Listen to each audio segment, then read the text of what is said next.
Hello, everybody. Hello. Welcome to another Monday. We're all here, which is great. And I'm really happy to see all of you. Welcome, welcome, welcome to today's daily antidote of song. Super glad that so many folks are popping in the room. It's another beautiful day with another incredible song leader here. We're so glad you've decided to join us. We'll wait another minute as folks are entering. And we can't wait to sing today with the amazing Alastair Moock. So we're all excited that he's in the room with us today. All right, let's get started. I want to welcome everybody, of course, to today's Daily Antidote of Song. It is day 1,695 days of consecutive singing. We are just a few days away from the big 1700, and we're glad that you keep sticking with us. Hello to everybody out there on the live stream. Welcome. And hello to everybody on the other live stream. That's Facebook and YouTube. Thanks for being here. I'm Jo Rossi. I'm the director of the program. Very happy to be hosting today. Alastair Moock coming in from Massachusetts. He's been in the room with us a bunch of times. Great friend of Reggie Harris, and also been in the room with us a bunch of times. And the amazing power behind a lot of very cool projects and a lot of very cool music. So we'll get back to Alastair in just a minute. Let's say hi to everybody in the room. Thanks to Ariana for running tech for us today out of Los Angeles. Thanks to David Nelsey coming in from Oakland, Arlene in Berkeley, California, Hoda in British Columbia, Kathleen in Albuquerque, Jim in Maryland. Great to see you today. Sarah in Texas, thanks for being here. Laris in the UK, hello. Trish in Victoria, British Columbia, Sue in Seattle, Susan in Cincinnati, Ohio, Athena in Brooklyn, also reminding me that it's day 1,695. Thank you, Athena. Pauline and William coming in from Newcastle, UK. Linda on Orcas Island. Delhi coming in from Maryland. Aloysius coming in from Massachusetts. And let's see who's on page 2. We have Fred coming in from Silver Spring, Mabel and some bears coming in from Mass, Nancy's Irish Cow in Washington State, Caroline in DC, Diane in Massachusetts. Hello to Ruth coming in from Birmingham, UK. Storm coming in from Massachusetts in his usual Zoomiverse. Nan coming in from Michigan. Nice to see you. There's Chuck coming in from Grand Rapids, I think also Michigan. Nice to see you. Hello to Cricket in Maryland. Hello to Jan coming in from Cambridge, Mass. Not sure if you're new to us today, but we're really glad you're here. And we've got folks in California. And we've got folks on video. Hi to Lynn in Connecticut, Jamie in Victoria. Whoops, we've got, hang on one second. All right, we got it. Hello to, where was I? Lynn in Connecticut, Jamie in Victoria, Kay coming in from Ghana. Kay, everybody wave to Kay in Ghana. That's pretty remarkable and cool. Thanks, Kay, for being here today. Em, nice to see you again. I think you were new just the other day, and we're glad you're back. Hi, John and Maxine, I think coming in from Cape Cod, Jane in Texas, Carol in Connecticut. Kay, another Kay coming in today. Thank you so much. Ann in Nashville, and Neil coming in from Boston. Everybody, let's take one big deep breath. Ooh. Okay, a sort of a Monday all right, so Alastair Moock, we are so happy that you are here. Thank you for being in our space, and we'd love to hear how you are and hear what you've got to sing with us today. Hey Joe. Hi everybody. Can you hear me okay? Gotcha. Good. How am I? Well, it depends on what level. I think probably for many of us, right? Still processing a lot and preparing and thinking about what these next years look like in terms of action. You mentioned the work I do with Reggie Harris. We can talk more about that, but we have a program called Race and Song where we go into a lot of schools and perform for adults too. But the school shows in particular have been uplifting. That's the kind of hands in the dirt work I think all of us need to be doing to keep us moving forward. And we have a couple shows coming up in the Boston area together. Great. So yeah, we are very excited to sing with you, and I think it's important to mention that to some extent we're looking for those places where we can get a break from thinking about and talking about how we're still processing and where we are right now. And on the other hand, there is no break because the reality is we wake up every day with it, and so not pointing to it feels a little tone deaf, and pointing to it feels a little bit like rubbing salt in the wound in some way. And on the other hand, there's not any way we're going to heal unless we're talking about it. So Alastair, thank you so much. And let's sing. Well, one of the ways I think we move forward is by putting our own, feelings into context and, um, realizing, especially the white folks among us and people with means and men, um, that those feelings are feelings that a lot of people have all the time, and have had for generations and for years. And so um, you can feel your feelings, and then you need to move forward, just as so many people in history have. So that's the song I have today. This is a song I wrote, um, I guess, last year, um, but it certainly applies. It always applies. Alastair, let's just do one more check and make sure that your original sound is still on. And just letting you know, we're getting a tiny bit of feedback from something over by your microphone or by your computer. Just yeah, that. Just letting you know. Thank If you. that won't be moving though. Okay, Original sound is on. great. So can everyone hear me strumming? All right. So I'll sing. Once you hear a couple of verses and the sort of chorusy part, although the words don't repeat, you'll have the tune. It goes where you think, and then you guys jump in and sing with me, okay? Mrs. Fannie Lou Hamer, so few can name her. Her name isn't famous in our history. Mississippi flame leader, voting rights claimer. What she gave to this country is plain as can be. Claudette Colvin's bus story stolen. Precursor worthless. She's pregnant and poor. Teenager single, an unwanted symbol. Sat in that same seat 9 months before.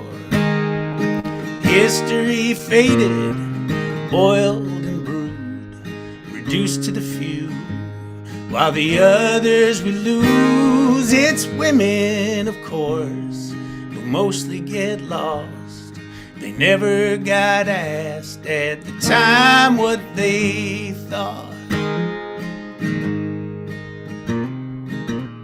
Rosa gets mentioned, but where's the attention to her love for Malcolm, her fist in the air, the radical rebel at Highlander Folk School is lost to the seamstress with the part in her hair.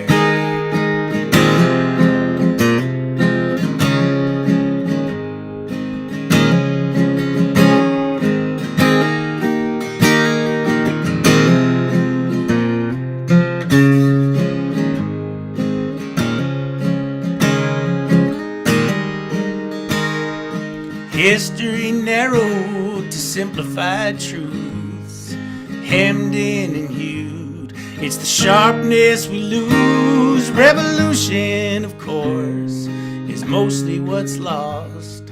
The brighter colors fade in the wash. Ella Baker, miracle maker. Stokely and Baird, Moses and Bond, Chisholm, Jordan, Boyden, Braun, and on and on and on and on. The links in the chain get lost in the mist. The facts and the names lose out to the myths as the cynics rip meaning apart at the seams and leave us with nothing but I have a dream. History sanitized, sterilized, trimmed. You're nowhere if you don't know where you've been. This country is twisted, stuck at the cross, and it's us, of course, who mostly get lost.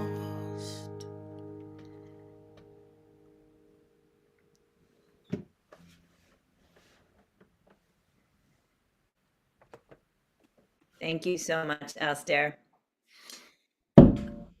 Wow. Okay, that's a really great message for just right about now in so many ways. And I think that you said you did not just write that. Is that I an wrote it old? about a year ago.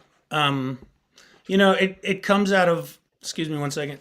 It comes out of work. The work that Reggie and I do together. I've been teaching civil rights history for a long time, but our work together has deepened a lot of that, and I'm constantly looking back and learning new things about people that I know but I don't know enough about. So I had read a book about um, Missy. I'd read a book about Fannie Lou Hamer, and called "Walk with Me," which is a wonderful book and tells her story. She's just such an incredible woman, and what strikes me is that when we think back on our history, even us older folks, that's relative too, right? But especially for those of us who didn't live through it, we get such a narrowed view of these stories. And I probably don't need to tell most people here, but women get left out of that story a lot. The people who really moved the civil rights movement forward were women, which is generally how things work. The people out front were always men, but a lot of the folks like Ella Baker behind the scenes really made things happen. And that's something that we need to hold on to. Yeah, that's beautiful. Thank you. And it kind of leads us right into the conversation that we were having during sound check, because it's an awfully significant time to be talking about the way that women potentially aren't put into the limelight or positions of power, or how, I mean, we're in it right now. We're seeing so much of it right now from this recent election and before and beyond, but related to it. So do you want to talk about that for just a minute? Yeah, I mean, I think we all see, all of us can see the sort of big external pieces of it, but something you were articulating, Joe, the woman and what this election says about our country. And, um, you know, I, this is a time when men really should be listening closely. And it's oftentimes men don't. And I saw it the day after the election. It really struck me, um, you know, in this, the term preaching to the choir is one I rejected a long time ago because the choir needs a lot of work. And in looking at my friend, large Facebook social media group the day after, I could see men, and especially men of a certain age, kind of coming in hard and fast on people's comments. Where's the anger? We need to go fight. And my wife wrote a piece about how grief for her is very physical. We took a walk that day, and she was moving very slowly. It's something I've seen. We had a child who had cancer, and who is now well. But when she was sick, Jane equated that feeling that morning to that feeling when we got our diagnosis, which may seem like a lot to a lot of people, but that's the feeling, right? It's a physical form of grief. And there were a couple of people that day that I called out, men, for their blinders, the way they couldn't hear the physical expression of pain, especially among women in their lives. And then the tricky thing is, where's the balance, right? Because we all need to be able to grieve, and have that physical release. And then we also need to get back to work. And I think there are layers. This is where race and privilege comes in, is, for those of us who have means, whatever our gender, we need to recognize that this election is going to hit a whole lot of our country in a very different way than it will hit our immediate lives. And our job is to be allies and show up. And, the people who are most affected don't have a choice whether to engage or not. So we do. And that means that we need to make the right choice. Alistair, thank you so much. That's really on point and such an important message. And it's so interesting because like I notice or I call out sometimes in here that I end up repeating myself, especially where we're in a thing where actually the thing that we said yesterday just needs to be said again. And so the idea that we might all be impacted by this differently is very significant. We've been touching on that. The idea that we might need, depending on who we are and where we come from, a little more time to switch from the morning or the processing to the getting back to work, depending on, what other things we have in our life that boost us up or that carry us or that make our own situation different. And I remember on the day after the election that I think I said something like, it feels too soon to be talking about the work. We're all processing, but we have to talk about the work. Like, and I didn't really know even myself where to come in on that. And then we also talked about the idea that grief is a luxury, and that the idea that we might step out of our grief or make every effort to do it because we recognize that the grief we're carrying slows down how much we're able to help other people, right? So there's just this whole muck that I feel like we kind of keep you know, readdressing because we are all still processing, right? All those things are still firmly alive in my brain as I get up in the morning. You said waking up in the morning and feeling, how did you describe it? Like when you Uh, wake up? for me, I wake up with a pit in my stomach every day. I find that it hits me in the middle of the night, and then I wake up and I go through my day, and I have kids to be thinking about, which is a blessing, right? The things that we all have to do to get through our days are blessings. We don't have time to sit and wallow, most of us. But yeah, I mean, I think, Joe, what we're circling this is the balance, but it's always been the balance. This is the balance of what allyship is, and you have to be able to take care of yourself, but and only you can know for yourself what you need. But there can be a thin line between self care and self involvement, and it's important not to impose, you know, our feelings on people who are feeling it more for reasons that are deeper, right? And each of us needs to look at our own circumstance. And the flip side of that is it's also incumbent on us not to judge, right? Because we don't know what people are dealing with. We don't know what people's individual circumstances is, or how having a bully for president deeply strikes chords in people. So these are hard things, but all I know for myself is that it's a reminder of what the last several years for me I've been learning on kind of warp speed, which is the work that keeps you moving forward. That work that you can have the most impact is stuff that happens in your backyard. And what's happening at the national level is stuff that we really have very little power to control, but we do have power to control what happens in our neighborhoods, in our workplaces, the way we interact, even in my music world with my peers, the way we hold people up or hold people back. These are the things that we can do, and that's the stuff that keeps me moving forward every morning, is thinking about that stuff. Beautiful, beautiful, and beautiful. Thank you, Alistair. I really appreciate all of your thoughts. The way that we've kind of explored the idea of how this impacts different people.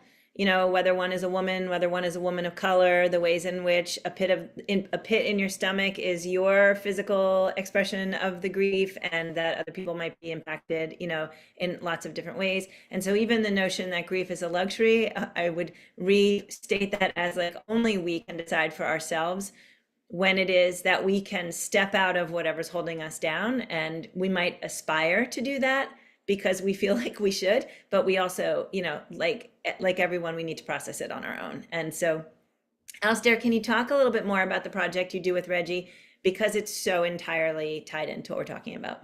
Yeah, well, so the project moved beyond me and Reggie. It started with the program that he and I created in 2020 called Race and Song, which is still going strong, and we perform that all over. But the what grew out of that is something that I co-founded with a friend called the Opening Doors Project, and there's a link in the chat if you all want to check it out. This year we've been growing a lot. So we just added a bunch of artists that have worked with us on concerts in the past are now part of our artist roster, and some of them are people that you have probably had on this show, mostly New England based, but Kemp Harris, Pamela Means, Vance Gilbert has been part of this work. Stephanie McKay, and who am I forgetting? Oh, an incredible woman named Zakia, who's here in Boston, who's the most musically different of our group. Her music lives between opera and hip hop, and she brings them together. Anyway, so this whole crew of people, we go into schools, and we do the program that Reggie and I created, and now other pairings of us do that program together, and then we all have individual offerings too. And then at the same time, we do adult programming, concerts, where we kind of use songs to get into conversations about identity and personal experience, and those are almost always interracial. And the idea is that you know first of all, we don't talk much about race in America at all, but we especially don't talk about it across race lines. So modeling what a healthy conversation about race across racial divides, across identity divides is something that we really lean into, and that's the work. Thank you, Alastair. Super important work, super inspiring work, and inspiring to me, and I'm sure to many others. And also, just a reminder again, although I might just be saying the same thing a different way, but like there is something inspiring about the question of what more can I do, and having a place where you can figure out what more you can do. And, it's kind of counterbalanced because sometimes the question, what more can I do, seems daunting and exhausting. And other times it's where you can find your power. And so it's a question I feel like that is at play in a lot of us right now, specifically because of circumstances. And so it's inspiring to hear you both asking it and then producing content related to it. And FYI, I'm not sure because I don't have 1,695 entire archive days in my head, but I am fairly certain that we have not had any of those 5 people in this room yet. And January here in the Daily Antidote of Song is going to be New Year, New Friends Month. So we're going to be chatting with Alastair about the possibility of wrapping in some of his amazing contacts into our family space here. So Alastair, Absolutely. thank you, and thank you. They would all be great additions. Yeah, should we do? We talked about. I think rather than repeating that song, I'd like to do one. Somebody, I'm seeing. I'm not really in the chat room, but I'm seeing pieces. How did Alistair get into this type of work? That's a really good question. Maybe I can talk about that really briefly. Well, I don't know if I can be brief. I'll try.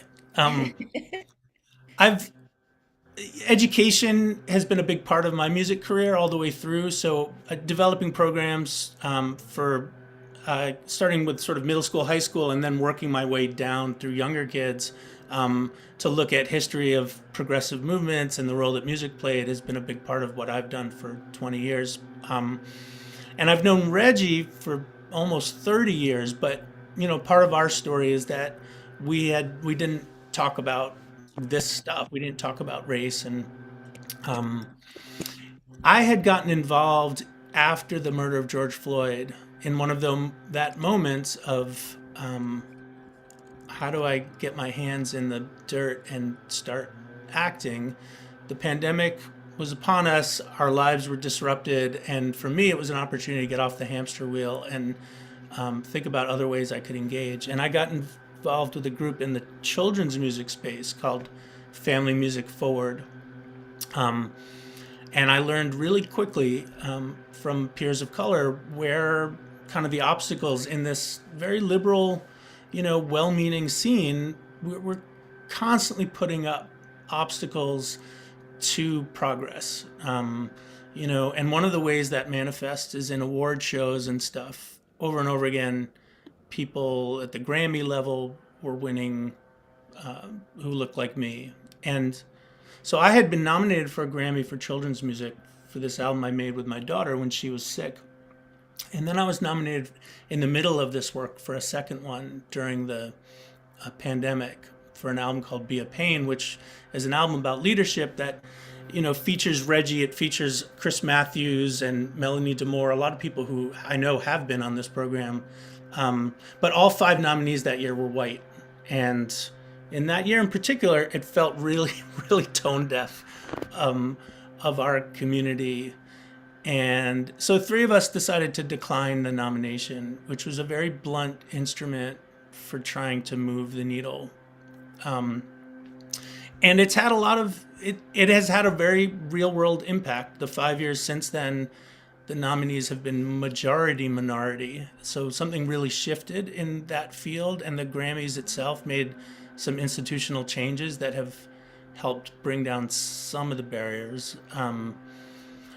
But it wasn't like a route that I wanted to bring into other worlds. It broke relationships. It was really hard. There was a lot of bitterness and anger, and that came out of that. So the years since then have been kind of, what are the ways that we in different community spaces can be moving the ball forward without that kind of approach? What are the ways that we can build community?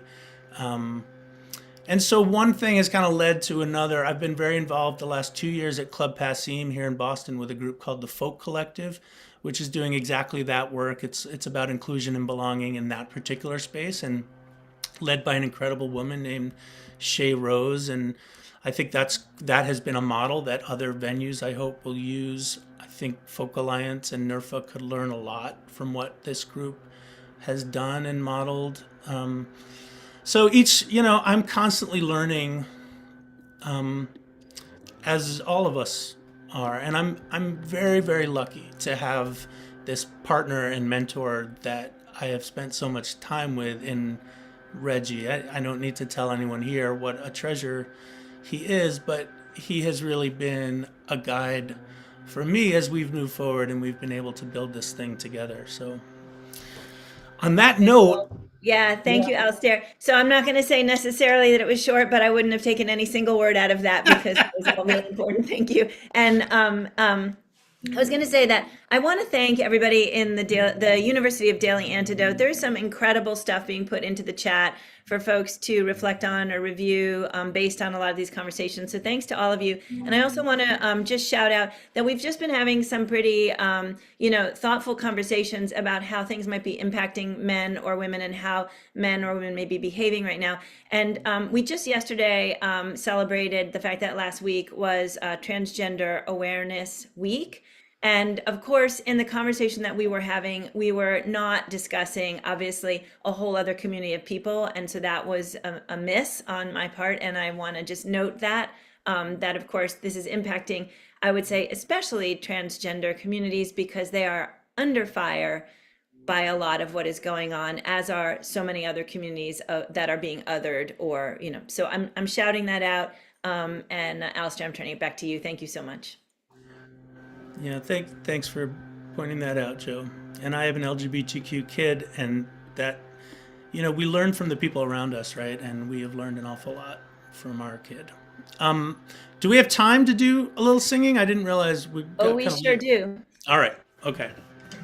So let's sing something that we all know, which ties into this theme. There's a lot of ways to be a leader, and this is my favorite song, I think, in the whole world. My dad taught it to me, and it was written by a woman who was a girl when she wrote it. She was only 11 or 12.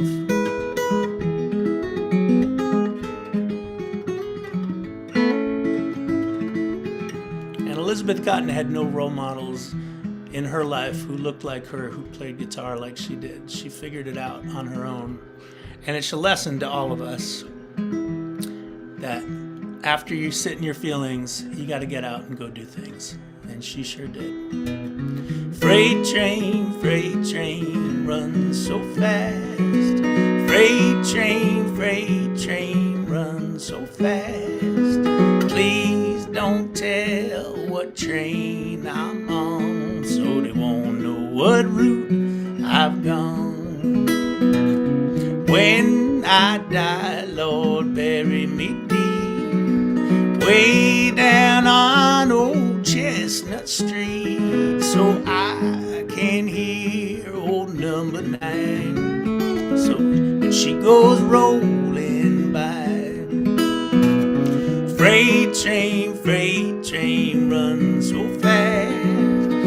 Freight train runs so fast. Please don't tell what train I'm on, so they won't know what route I've gone. When I'm dead and I'm in my grave, no more good times here I crave. Lay them stones at my head and feet and tell them all I've gone to sleep. Yes, freight train runs so fast. Freight train runs so fast. Please don't tell what train I'm on, so they won't know what route I've gone. Please don't tell what train I'm on, so they won't know what route I've gone.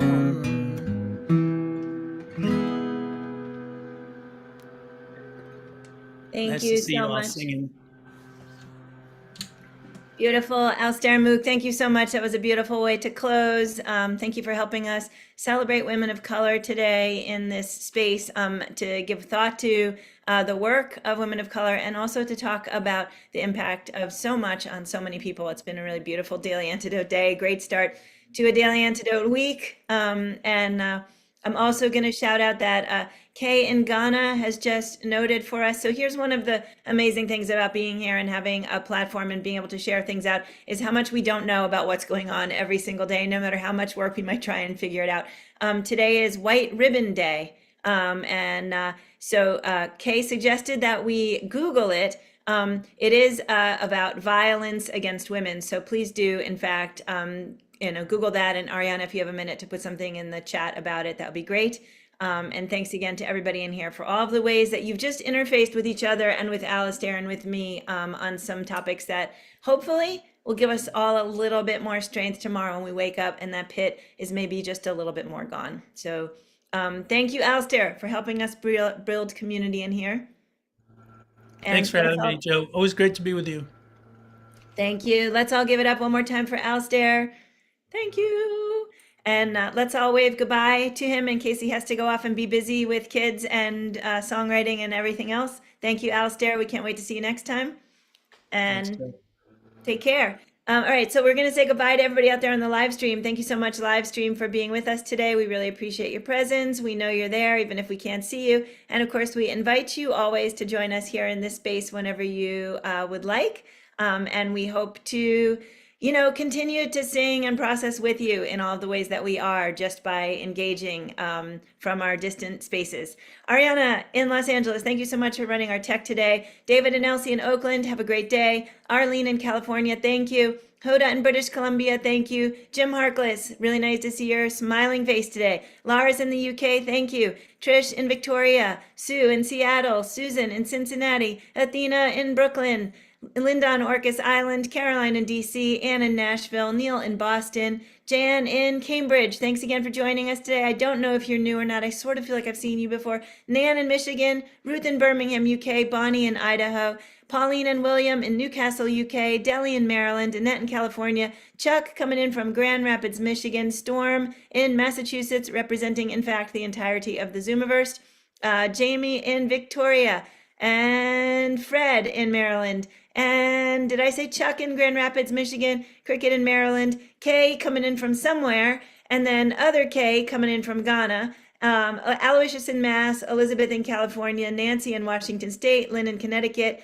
M, thank you so much for great comments in the chat today, Carol in Connecticut, Jane in Texas, Curly Tops coming in from Vermont, Diane and Aloysius over there together in a car in Massachusetts. Love it. Anna is in the house. Nice to see Anna. Anna is the program manager for the Daily Antidote Song, without whom many of the things we do every day would not happen. Curly Tops in Vermont. Alastair. Oh, yeah, Alastair. We know who Alastair is. And Penny, thanks for jumping in. It's great to see you today. Also, not sure if you're new to us, but we're glad you're here. So a big welcome to anybody who is new today to stay. A big goodbye to everybody out there on the live stream. Wait, I know what I forgot. I forgot to tell you what's coming up for the rest of the week. So if Ariana is good enough to share that flyer for us, we'll do a quick review of what you can expect for the rest of the week. And thanks again for joining us for the very start of it today. And I know I can say that the flyer begins with a very nice photo of Alastair Moock, who we were really super lucky to have just had in here. And you know what, Ariana, I'm actually remembering I still have it open. I got it. All right, so next up, then thank you, Ariana. I didn't mean to throw you a curve. Leah Morris will be with us tomorrow, coming in from Germany. It is maybe 2 days before American Thanksgiving at that point. So come sing with Leah, who brings us, I believe, songs of gratitude and giving. Dawn Pemberton coming in from British Columbia. Thank you so much, of course, to Dawn for joining us this week. We don't get to have Dawn with us a lot, and we're grateful she's found time for us.